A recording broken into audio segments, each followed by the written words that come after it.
الحمد لله نحمده ونستعينه ونستغفره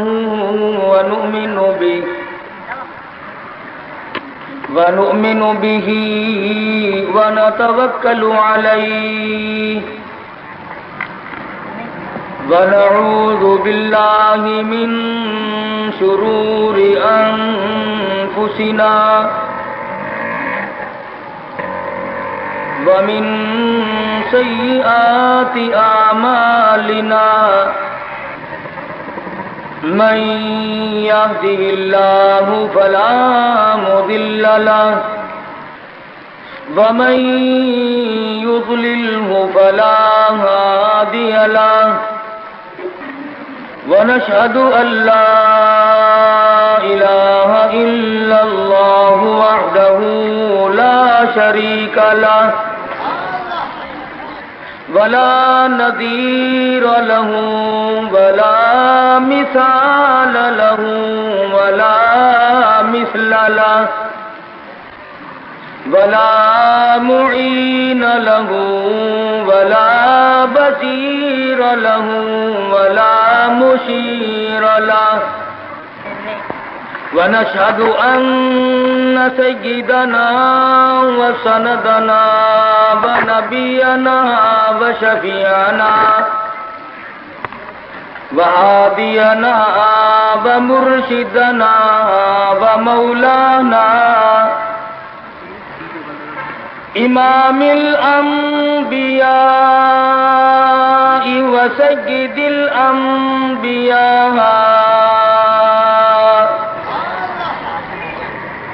وخاتم النبيين باليقين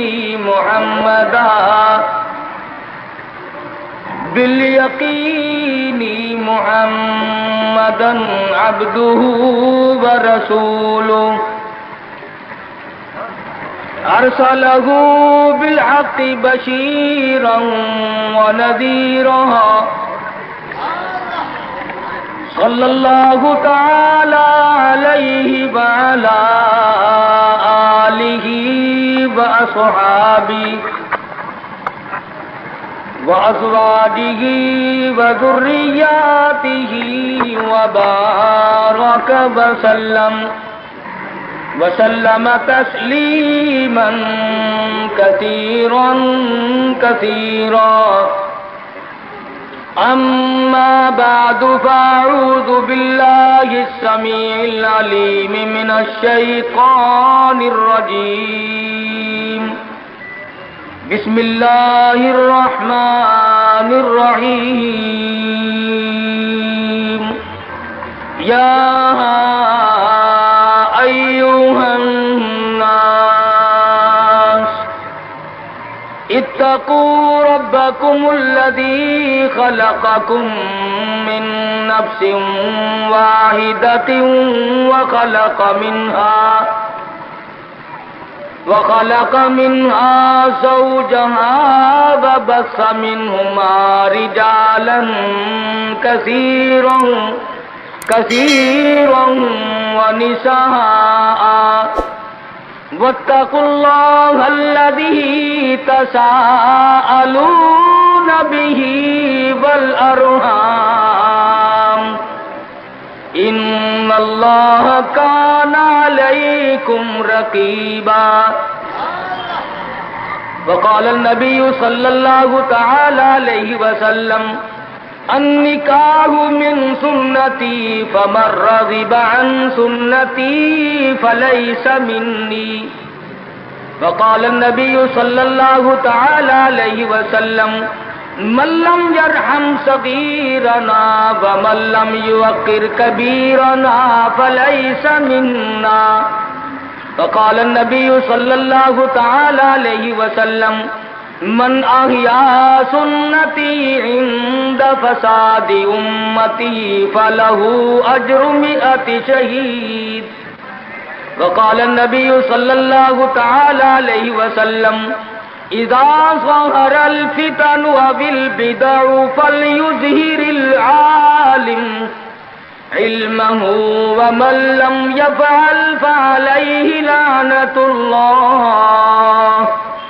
والملائکۃ والناس اجمعین۔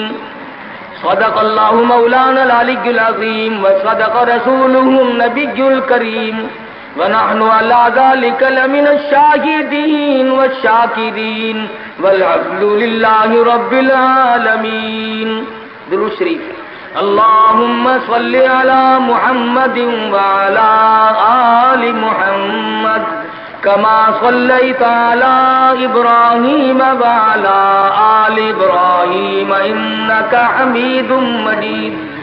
اللهم بارك على محمد وعلى آل محمد كما باركت على إبراهيم وعلى آل إبراهيم إنك حميد مجيد۔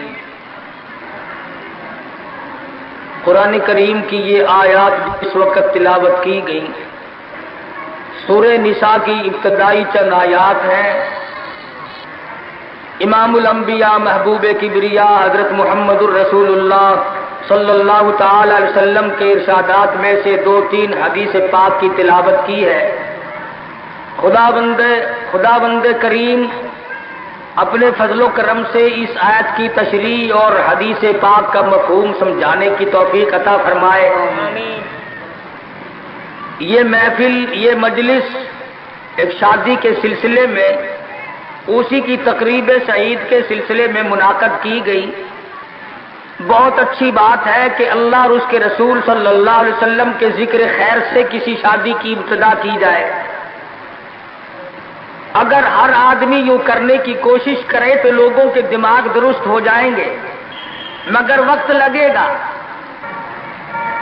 لوگ گانے بجانے کے عادی ہو گئے، فسق و فجور کی زندگی میں اپنے آپ کو محو رکھنے کے عادی بن گئے۔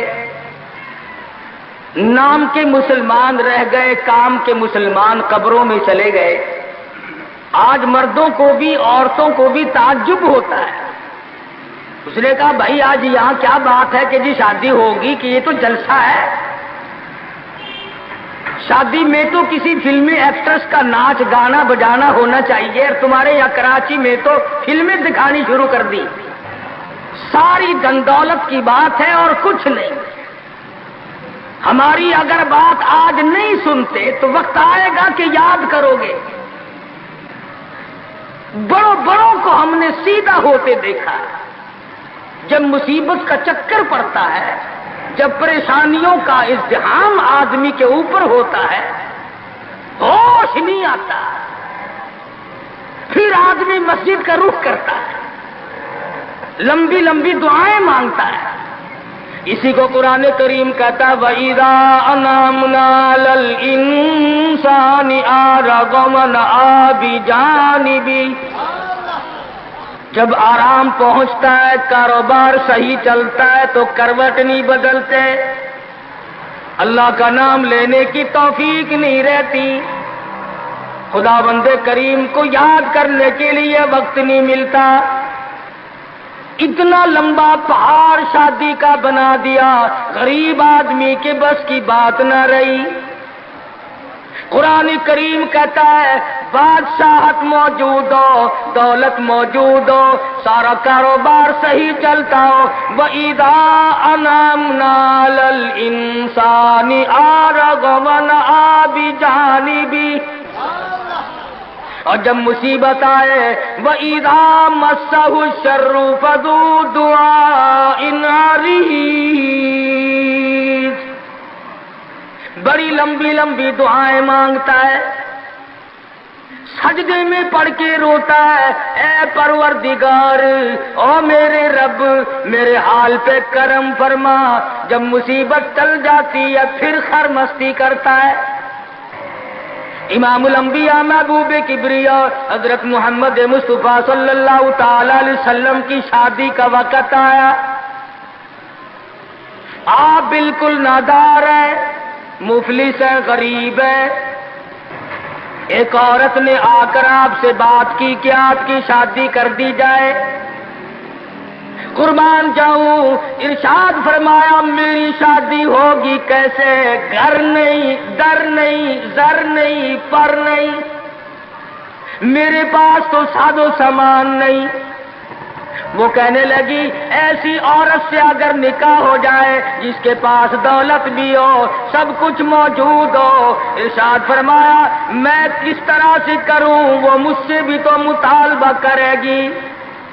صاحب کہنے لگی سیدہ خدیجہ رضی اللہ تعالیٰ عنہ، جس کو مکے کے بڑے بڑے چودھریوں نے پیغام دیے تھے، نکاح کے لیے آئے تھے، بڑے بڑے لوگوں نے پیغام دیے، دولت مند آئے، چودھری آئے، مکے کے رئیس آئے، بڑے بڑے قریش آئے، لیکن خدیجہ کہنے لگی او لوگوں تمہیں کیا معلوم ہے، میں نے ملازم رکھ کے دیکھ لیا، میں نے کاروبار کرا کے دیکھ لیا، خدا کی قسم میں چوبارے پہ کھڑی تھی، جب حضور اکرم صلی اللہ علیہ وسلم چلنے لگے میرا سامان لے کر، میری آنکھوں نے دیکھا بادل نے چھاؤ کر لی تھی، بادلوں نے چھاؤ کی، میری آنکھوں کے سامنے سورج کی تپش زیادہ تھی، حضور کے سر پہ آ کر بادلوں نے چھاؤ کی۔ اور لوگوں میں تو ان کے بادلوں کے چھاؤ میں آنا چاہتی ہوں، میں غریب بے شک ہے، وہ یتیم ہیں، لاوارث ہیں، ان کا کوئی نہیں، میں اپنے آپ کو ان کے قدموں پہ نثار کرنا چاہتی ہوں۔ چنانچہ تیاری ہوئی، حضور نے فرمایا میں کیا تیاری کروں، میرے پاس تو کچھ نہیں، شہنشاہ کائنات ہو، عبداللہ کے بیٹے ہو، آمنہ کے در یتیم ہو، اور پلے کچھ نہیں۔ ابو طالب نے نکاح کا خطبہ پڑھا، سیرت کی کتابوں میں موجود ہے، مقدمہ ابن خلدون میں، دیگر کتابوں میں ابو طالب کے یہ الفاظ ہیں، او لوگوں آج اگرچہ میرے بھتیجے کے پاس دھن دولت نہیں، حکومت نہیں، تجارت نہیں، لیکن میرا یقین کہتا ہے ایک وقت آئے گا ساری دنیا کی دولت قربان کر دی جائیں گی۔ حضور اکرم صلی اللہ تعالی علیہ وسلم کا سب سے پہلا نکاح سیدہ خدیجہ رضی اللہ تعالی عنہا کے ساتھ ہوا، اور حضور نے یہ ثابت کر دیا آقا دو عالم صلی اللہ علیہ وسلم کی عمر مبارک 25 سال ہے اور سیدہ خدیجہ کی عمر 45 سال ہے۔ تو عرض کر رہا تھا عمر کا تناسب نہیں، نبی نے ہر اس رسم کو توڑا، ہر اس ذوم باطل کی تردید کر دی عملی طور پر، جس کو دنیا کے لوگ چلا کرتے تھے اور بازاروں میں تنتنایا کرتے تھے۔ یہ کوئی مناسبت ہے کہ حضور کی عمر شریف 25 برس ہے اور خدیجہ کی عمر 45 برس ہے؟ عمر والے مسئلے کو ختم کر دیا گیا۔ حضرت خدیجہ اور پھر کمال یہ کہ اللہ پاک نے اس ہی مائی کے پیٹ سے اولاد دی جس کی عمر حضور سے دگنی تھی۔ آج تو اگر تھوڑی سی عمر زیادہ ہو جائے لڑکی کی، پھر تو لوگ فتا لے کر کے آتے ہیں کہ میاں ناپ کے دیکھو پہلے کتنی بڑی ہے۔ کون زوم کرتا ہے، کون گمان کرتا ہے؟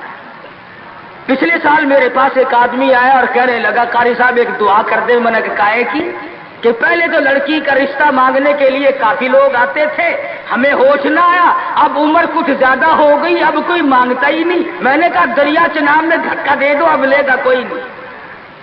پتا چلا شرافت بڑی چیز ہے، طہارت بڑی چیز ہے، یہ عمر کا بھی مسئلہ جو ہے یہ دیکھنے آج کل اگرچہ دیکھنا پڑتا ہے لیکن اس کی مناسبت کوئی نہیں۔ اگر لڑکی کی عمر زیادہ ہو تو حضور کے عمل نے پہلے یوں تردید کر دی، اور پھر ایسا وقت بھی آیا کہ حضور اکرم صلی اللہ علیہ وسلم کی عمر مبارک تقریباً 42 برس ہے اور سیدہ عائشہ صدیقہ رضی اللہ تعالی عنہا کی عمر 6 برس ہے۔ حضور کے عمل نے اس بات کو بھی توڑ دیا کہ اگر لڑکے کی زیادہ عمر ہو جائے تو کوئی بات نہیں، سنت کے خلاف نہیں ہے، شریعت کے خلاف نہیں ہے۔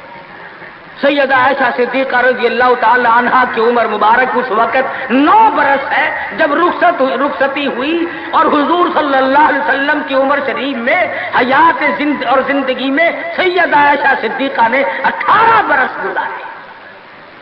تو میں عرض کر رہا تھا سیدہ خدیجہ رضی اللہ تعالی عنہا کا جب انتقال ہو گیا تو بچیوں کا تمام دیکھ بھال، نگرانی اور سارا اہتمام حضور کے گلے میں آ پڑا. آپ بڑے پریشان ہوئے، غرضے کہ آپ نے اپنے عمل سے یہ سارے کے سارے زندگی کی جتنی رسومات تھی ان وسلم کے بارے میں قرآن کریم نے صراحت کے ساتھ فرما دیا. وَوَجَدَكَ عَائِلًا فَأَغْنَىٰ. اور میرے نبی، ہم نے خدیجہ کے مال کے ساتھ آپ کو بے نیاز اور مستغنی بنایا. خدیجہ رضی اللہ تعالیٰ عنہ مکے کی تاجرہ تھی، مکے کی رئیسہ تھی، مکے کی بہت بڑی دولت مند تھی، لیکن گھر میں حضور کے آ کر پھر یہ ہاتھ نہیں رکھا یہ دولت میری ہے، یہ مال میرا ہے، حضور کے سپرد کر دیا. اور میرے آقا میری جان بھی، میرا دل بھی، میرا ایمان بھی، میرا مال بھی، سارے کا سارا آپ کے حوالے. سیرت کی کتابوں میں موجود ہے، حضور نے فرمایا خدیجہ عورت ذات ہے، میرے حوالے مال کرے گی، کل کو ختم ہو جائے گا، پچھتائے گی. عرض کرنے لگی میرے آقا آپ چاہے ایک دن میں ختم کر دیں میں اوف نہ کروں گی. چنانچہ دوسرے ہی دن حضور اکرم صلی اللہ علیہ وسلم نے محض چند دنوں میں جتنی خدیجہ کی دولت تھی ساری مکے کے غریبوں میں تقسیم فرما دی. سیدہ خدیجہ کے عمل نے اس بات کی بھی تردید کر دی کہ جب تم شادی ہو کر کے آ گئی ہو تو تم بھی اور تمہارا مال بھی سب اس کے سپرد ہے. حضور صلی اللہ علیہ وسلم نے اپنی 11 شادیاں فرمائی اور 4 بیٹیوں کی شادیاں فرمائی. سیدہ رقیہ رضی اللہ تعالیٰ عنہ کی شادی عثمان ذی النورین رضی اللہ تعالیٰ عنہ کے ساتھ فرما دی. دونوں کے دونوں میاں بیوی ایک جگہ بیٹھے تھے، حضور تشریف لے آئے، فرمانے لگے رب اکبر کی قسم میں نے ساری زندگی میں اتنا حسین جوڑا نہیں دیکھا. اور حضرت رقیہ رضی اللہ تعالیٰ عنہ نے حضرت عثمان کے ساتھ لگ کر حبشے کی ہجرت فرمائی، پھر مدینہ منورہ کی ہجرت فرمائی. اس لیے قرآن کریم نے فرما دیا یا ایھا الناس، اے لوگوں، او انسانوں، او آدمیوں، او مردوں، اے عورتوں، اتقوا ربکم، ڈرو اپنے پروردگار سے. کس معاملے میں ڈریں، کن حالات میں ڈریں، کیا کرتے ہوئے ڈریں؟ ربکم الذی خلقکم من نفس واحدۃ وخلق منها زوجها وبث منهما رجالا کثیرا ونساء. اے لوگوں ڈرو اس پروردگار سے، تمہیں ایک آدمی سے اور ایک عورت سے پیدا کیا گیا، یعنی آدم علیہ السلام سے، اور حضرت حوا سے تمہیں پیدا فرمایا پروردگار عالم نے. اس لیے قرآن کریم کا مطلب کیا ہے، مقصد کیا ہے، منشا کیا ہے یوں ڈرانے سے، کس لیے ڈرا رہے ہیں؟ خداوند عالم فرماتے ہیں اگر تو امیر آدمی ہے، لڑکی غریبوں کی ہے تو مجھ سے ڈر جا. یہ عیب نہ بنا کہ لڑکی غریب کی ہے میں امیر ہوں، کیوں؟ میں وہ بے نیاز ہوں، شام کو سوئے لکھا پتی، صبح کو اٹھے تو ٹکڑوں کا محتاج. میں ایسا بھی کر دیتا ہوں، شام کو سوئے بادشاہ، صبح کو اٹھے تو جیل کی کوٹڑی میں پڑا. میں ایسا بھی کر دیتا ہوں کہ کروڑوں کا مالک ہے، اگر موت آ گئی تو کفن چندے کا پڑ رہا ہے. فرمایا لڑکی والوں کو یہ حق نہیں کہ وہ لڑکے کے بارے میں یہ کہیں کہ یہ تو غریب ہے ہم اس کو کیسے دیں. آؤ پھر قرآن کریم سے پوچھ لیں، ہم مسلمان ہیں، ہمارا قرآن پہ ایمان ہے، محمد عربی صلی اللہ علیہ وسلم کے فرمان پہ ہم سب کا ایمان ہے. آؤ قرآن سے پوچھے کہ لڑکا لڑکی کی جب شادی کرنے کی نوبت آئے تو کیا دیکھنا چاہیے، کیا ڈھونڈنا چاہیے، کیا تلاش کرنا چاہیے. قرآن کریم سے ہم نے پوچھا کیا بنگلہ دیکھے، فرمایا نہیں. آج بنگلے والا کل کو قبر میں ہو سکتا ہے، آج بنگلے والا کل کو فٹ پاتھ پہ سو کر کے وقت کاٹنے والا بن سکتا ہے۔ کوٹھی والا تلاش کریں، فرمایا نہیں۔ کوئی اونچی ملازمت والا، اونچی پوسٹ والا لڑکا تلاش کرے، فرمایا نہیں۔ زیادہ لکھا پڑھا دیکھیں، فرمایا نہیں۔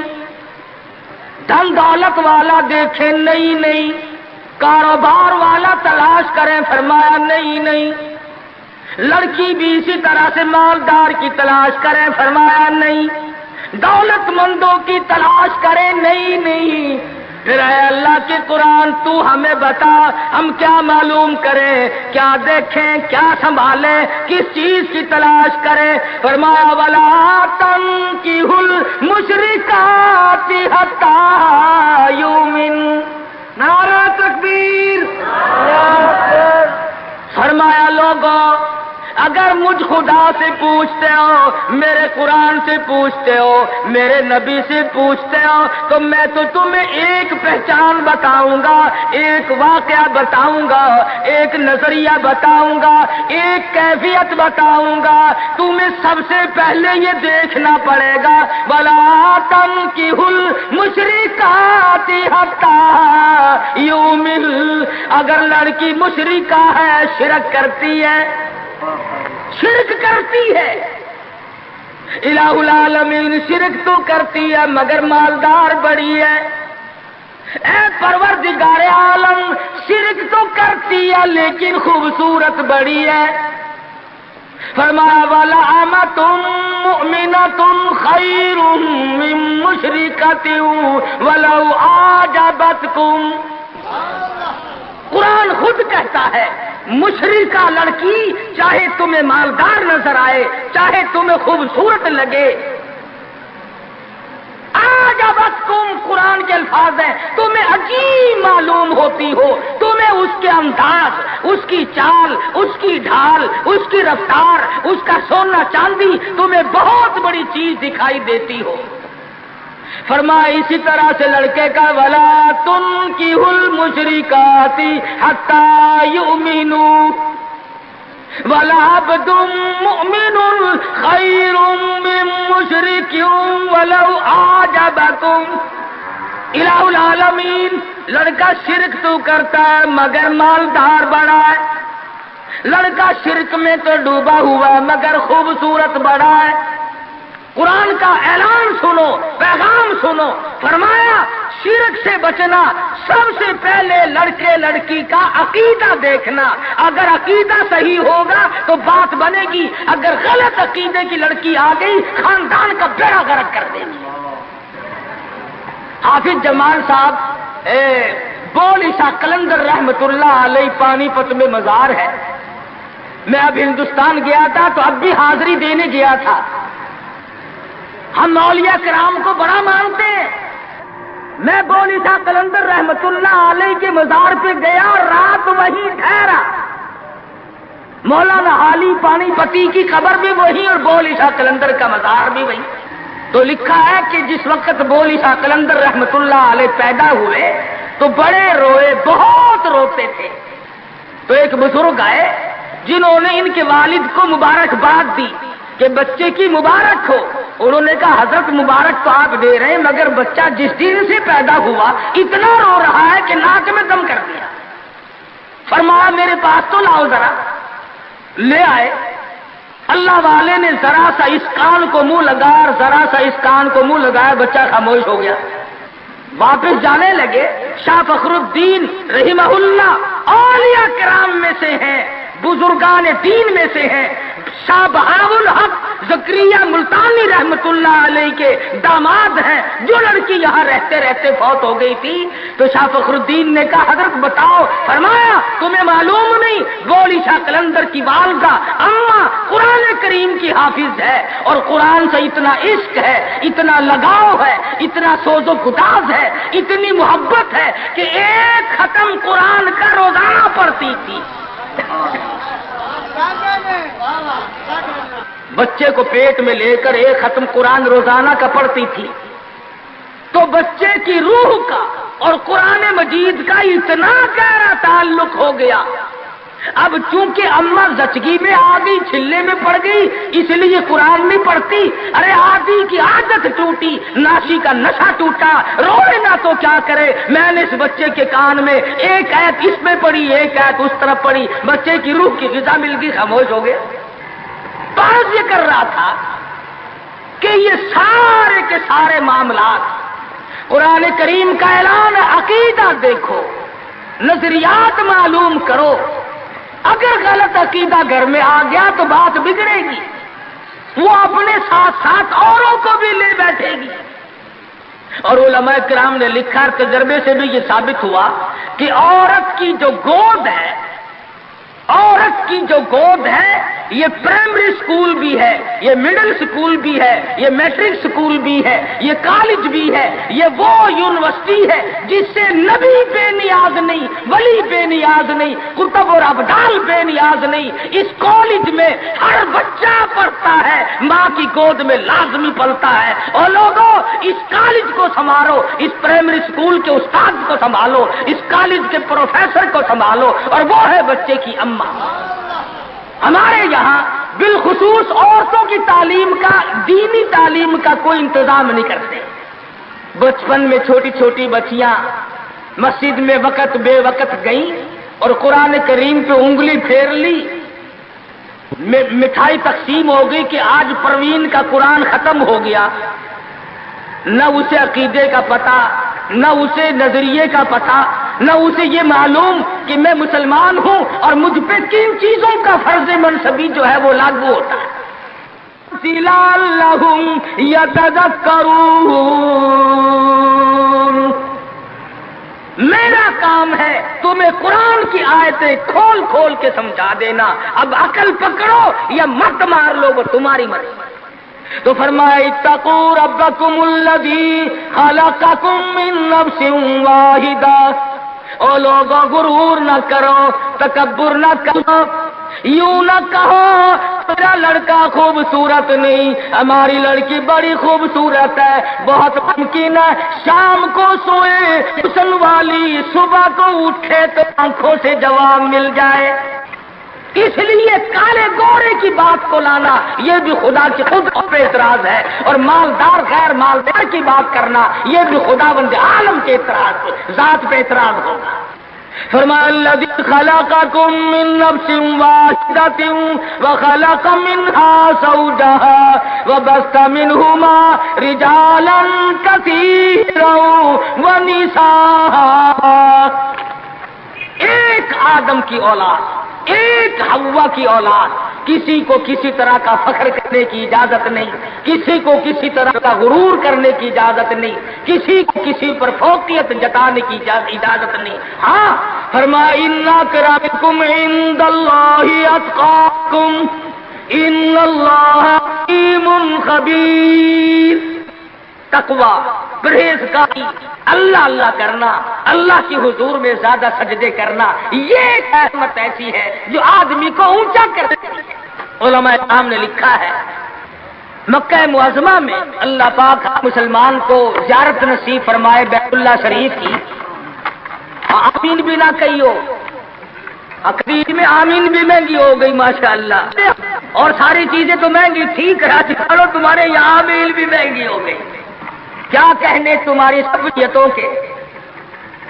مکہ مکرمہ میں ایک شخص ایک باندی کا ہاتھ پکڑے ہوئے ہے اور وہ کہنے لگا میں اس کو 20 اشرفیوں میں بیچتا ہوں۔ ایک بزرگ تھے بغداد کے رہنے والے، انہوں نے آپ کی اتنی کم قیمت کیوں بتا رہا ہے؟ وہ کہنے لگا اس میں عیب ہے۔ کیا عیب ہے؟ اس نے کہا بھی یہ ہے کہ ساری رات نماز پڑھتی ہے اور سارا دن روزہ رکھتی ہے، اس میں یہ نقص ہے۔ اللہ والے نے خرید لی، اس نے کہا چلو میری ساتھ نماز پڑھ کے دیں گے، ایک کے بجائے 2 اللہ اللہ کیا کریں گے۔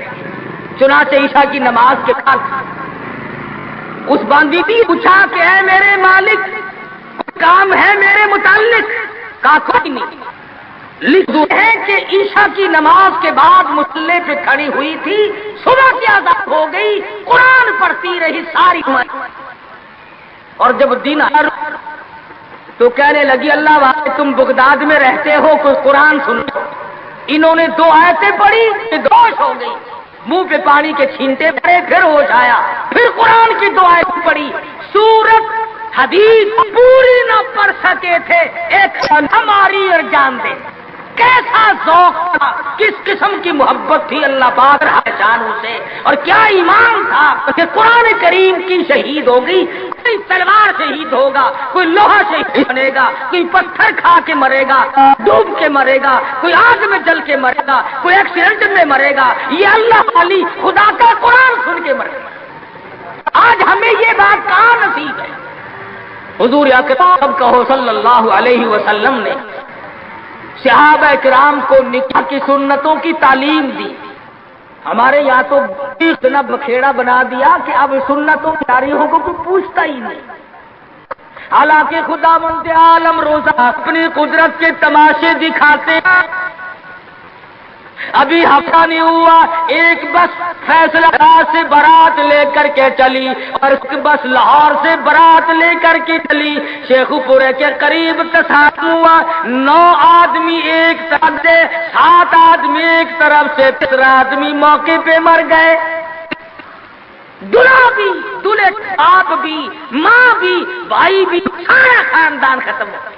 کیا پروگرام لے کر کے چلے ہوں گے، کیا ارادے لے کر کے چلے ہوں گے کہ یہ خوشی منائیں گے؟ لاہور کے جس محلے میں دلہن آنا تھا، ہم اس محلے میں ٹھہرے ہوئے تھے، سجا رکھا ہے، یہاں مسحری بچھائی ہے، یہاں سامان رکھیں گے، یہاں فریج رکھا جائے گا، یہاں پنکھے رکھے جائیں گے، یہاں پر تمام مہمان ٹھہریں گے، خود قسم انتظار ہے سامان کا، اور کچھ دیر کے بعد 7 آدمیوں کے چھیچڑوں اور گٹھڑیوں کی گٹھڑیاں بن کے آئے۔ اس لیے ہمیں ہر حال میں اللہ پاک کے قہر اور غضب سے ڈرنا چاہیے، ڈرتے نہیں۔ ہمارے ملتان میں ایک بہت بڑے ٹرانسپورٹ نے اپنی بچی کی شادی کا پروگرام بنایا، تو برات بھی بہت بڑی آنی تھی، بڑے گاجے ہو رہے تھے، اور بڑا ٹھیٹر تماشا کھانا پکانا۔ اچانک ٹیلی فون ہے کہ شور کوٹ کے پاس ٹکر ہو گئی، ساری کار ختم ہو گئی، جس میں لڑکا تھا وہ بھی ختم ہو گیا۔ ہاتھوں کی لکیر دیکھ کر لوگ تقدیر بتاتے ہیں، ساری عمر قرآن پڑھنے کے بعد اپنی تقدیر کا پتہ نہیں۔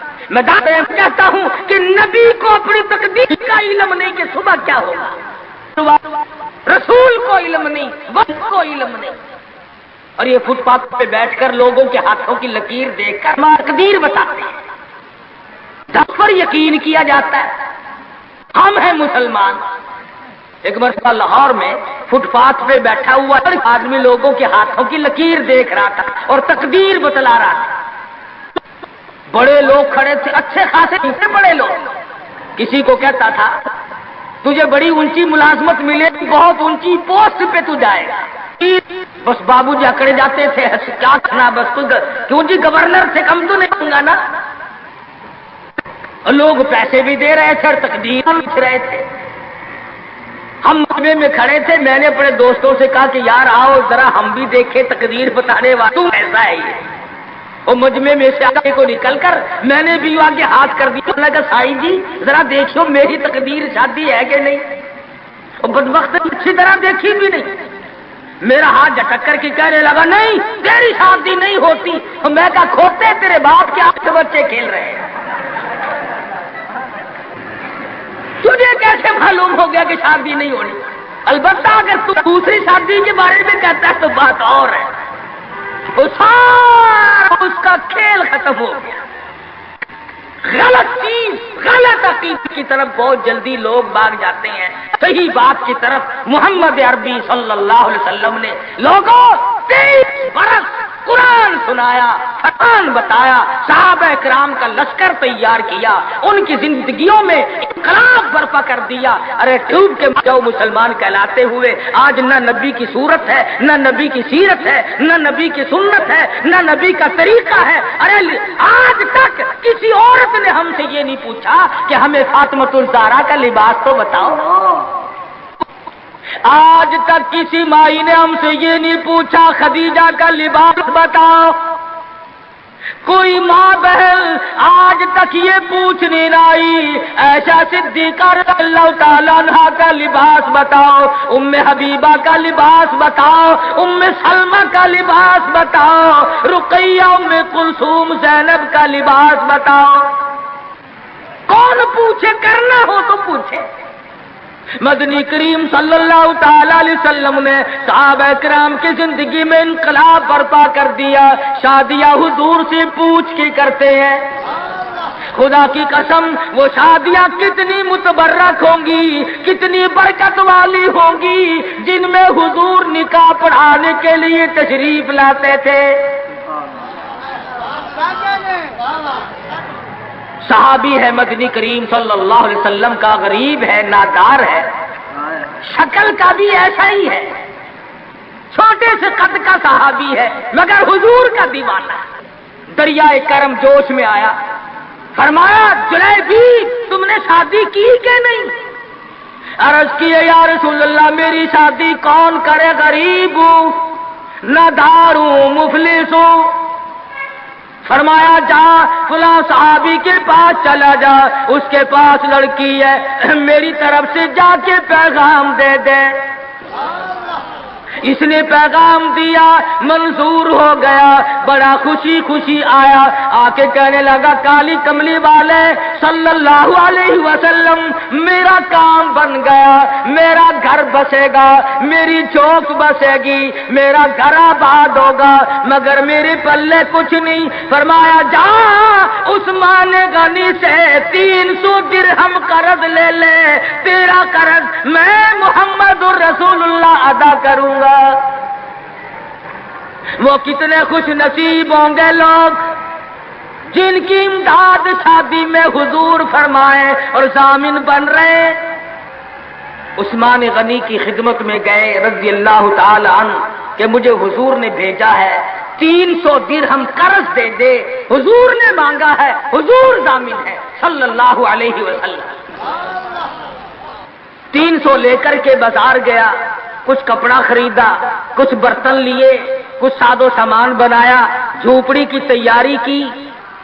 اتنی دیر میں مدینے میں اعلان ہو گیا انفروا فی سبیل اللہ، اور مسلمانوں آؤ میدان میں، کفر نے اسلام کو للکارا ہے، تیار ہو جاؤ لڑائی کے لیے۔ کیسے ذہن بنا دیے تھے مدنی کریم صلی اللہ علیہ وسلم نے، جو کسی کے فرمان پہ مار کھائی جائے بڑی لذت آتی ہے۔ صحابی حضور کی خدمت میں نہیں جاتا اور میرے آقا جہاد میں جاؤں یا شادی کروں، آپ مجھے حکم دیں جو فرماؤ گے کروں گا۔ حضور کی خدمت میں نہیں جاتا، شادی کا پروگرام خود بخود ملتوی کر دیتا ہے۔ اسلام کی عظمت بڑی شے ہے، شادی کے مقابلے میں کوئی شے نہیں۔ زیور واپس کر دیے، کپڑا واپس کر دیا، برتن واپس کر دیے، گھوڑا تلوار لی، میدان جہاد میں سب سے آگے جا کے ٹکرا گیا اور زخم کھا کر شہید ہو رہا ہے۔ حضور میدان جہاد میں تشریف لائے، فرمایا میرا دیوانہ شادی میں مصروف ہوگا۔ کسی نے جواب دیا نہیں، فجرحت جرحا شدیدا، یا رسول اللہ ہمارے ماں باپ آپ پہ قربان ہو جائیں، وہ پیچھے نہیں، وہ تو 80 کے قریب زخم کھائے ہوئے نڈھال پڑا ہے، تلواروں تیروں کے 80 کے قریب زخم آئے۔ رحمت دو عالم صلی اللہ علیہ وسلم کا دریائے کرم جوش میں آیا، فرمایا اٹھا کر کے جلدی میرے پاس لے آؤ۔ صحابہ اٹھا کے لائے، رحمت والی گود میں سر رکھ دیا۔ اور لوگوں، کوئی اسپتال میں دم توڑے گا، کوئی ایکسیڈنٹ میں مرے گا، کوئی بیوی بچوں کے سامنے تڑپ تڑپ کے مرے گا۔